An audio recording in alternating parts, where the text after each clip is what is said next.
Cernos is a kind of earthen vase used in sacrifices. What? Today we're going to be listening to Cernos from the Pathless by Austin Wintory. I'm really curious about this piece because I don't know the Pathless at all. It's a game I actually just purchased because of this Patreon suggestion, and I'm curious to hear what this sounds like.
So I really dig this repeated bum ba-dum ba-dum bum ba-dum ba-dum bum ba-dum ba-dum that repeats itself. But then we also have these measures where we're shifting away from that. And we have a bit of tonal violence in the sense that we have some unpredictability in terms of meter and in terms of rhythmic intention and in rhythmic purpose, while also having then a return to this bum ba-dum ba-dum bum ba-dum ba-dum. Obviously this is a battle theme. There's a bit of nuance to it. It's not obvious. It's like left to right, juke to the right, behind you, flips upside down. There's a bit of an odd dance here that's very interesting, and also the instrumentation is fascinating. Based on the pictures I've seen of the Pathless, it certainly seems appropriate. There's some sort of cultural... Become the hunter, a master archer who travels a mystical island to dispel a curse of darkness that grips the world. Soar through the air and forge a connection with your eagle companion, perform fluid acrobatics, and execute awesome trick shots with a unique archery system that allows effortless shooting while moving at high speeds. The Godslayer won't rest until the world is destroyed.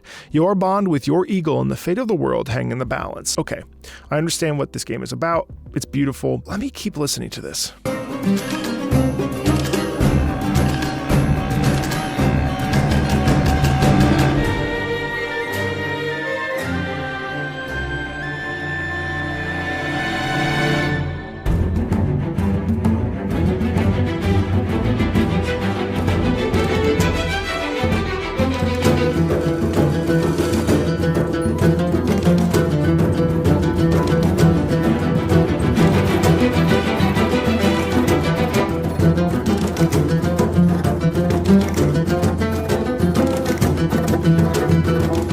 You actually hear the noises of the bird, first of all, and also there's again this like duality here between this movement. It's very erratic, but also there's an intelligence here about the way that we're encountering this battle. And I think is Cernos a boss because of the way that we are moving. There's a direction because we're constantly moving forward in this game. It's a game that we're like sort of on the rails, I think. But at the same time, there's a bit of this sweeping motion, and we hear it. And we also hear the bird in here as well.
hear that tension? Now, something worth noting in this is that there is this use of folk instruments coupled with traditional orchestral instrumentation with a full orchestra and stuff. So I was actually curious because I wanted to understand why we're using folk instruments, and I found this really neat article from soundtrackworld.com where, according to Wintory, his aim with using all these different folk instruments was to create music that sounds like it's coming from everywhere and from nowhere at the same time. This may seem a little contradictory, but it makes sense when you consider that each instrument sounds familiar on its own, but the unusual combination makes them unfamiliar since you're hearing sounds in a different setting. It's pretty interesting because as we hear this, there's almost like there's an imagery that comes to mind, almost like we hear the bird, we hear the grass, we hear the battle, we hear the enemy. There's a bit of uncomfortable feelings that come across in this, and I think it's this blend of using multiple folk instruments at the same time that causes this sort of, I don't want to call it cacophonous in the sense that like it's not jarring to the ear because it's tonal, right? But it certainly has this quality of like this odd mix match where it doesn't super make sense to our ear. On the flip side, then we have these instrumental music sections that really drive home this sort of, it sort of elevates the piece. It gives the piece a little bit of space so that it doesn't, it's weird because music sometimes can hurt our ears if it's uncomfortable for a long period of time. So giving it that orchestral backing actually provides it with a bit of lift and it sort of like becomes a palate cleanse in the song itself. Let me keep listening.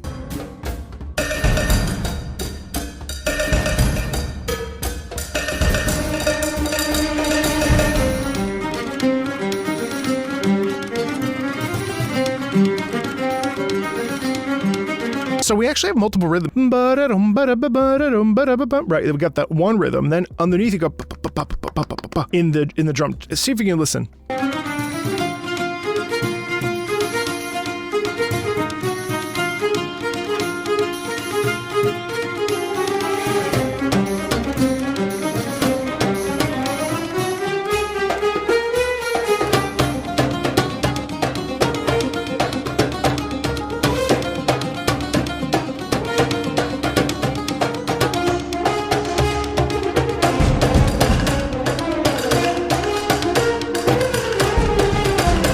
And that's a call and response, by the way. You've got the horns on one side, the horns on the other. Over top of it, you have these drums that are obviously folk drums. That layering there is really cool because it's like exchanging blows.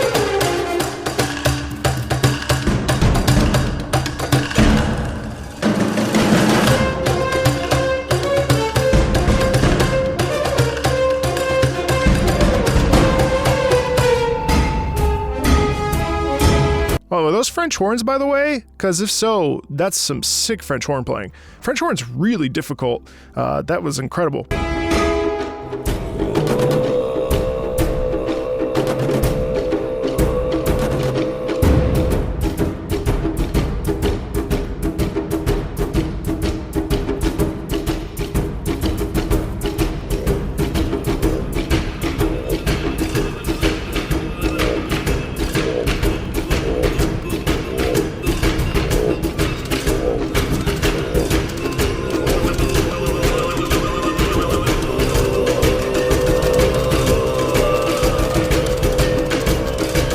Wow, these are Tuvan throat singers. Man, that is such a cool feeling. I don't know how they do this. That is incredible. How does throat singing work? In throat singing, a singer can produce 2 or more notes simultaneously through specialized vocalization technique, taking advantage of the throat's resonance characteristics. By precise movements of the lips, tongue, jaw, velum, and larynx, throat singers can produce unique harmonies using only their bodies.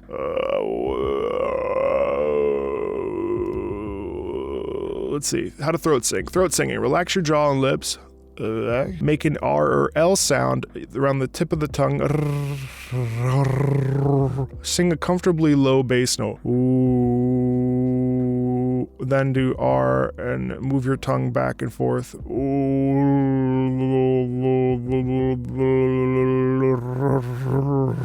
Then go EU.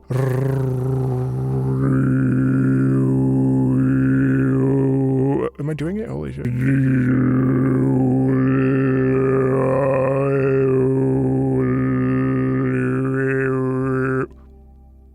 So as an opera singer, that's very cool.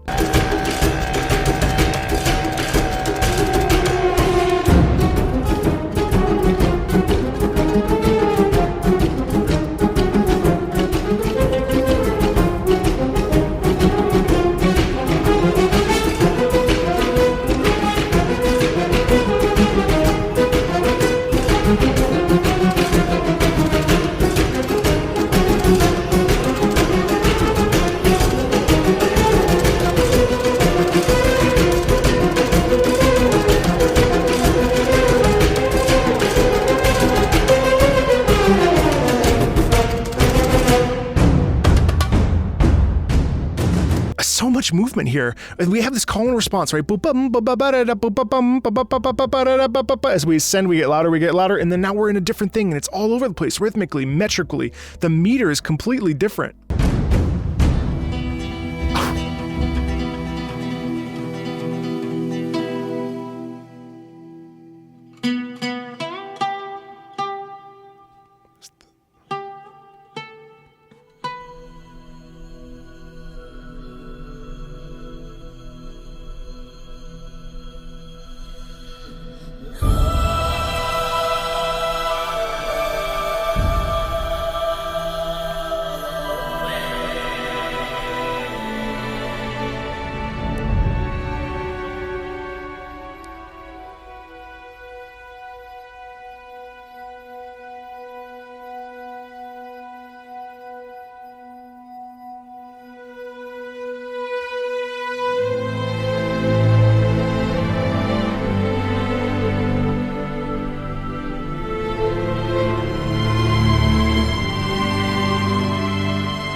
There's almost this ethereal, quiet reflection of the battle that was just fought. There is a feeling of resolution, of silence almost. When the orchestra comes in like that, there is this feeling of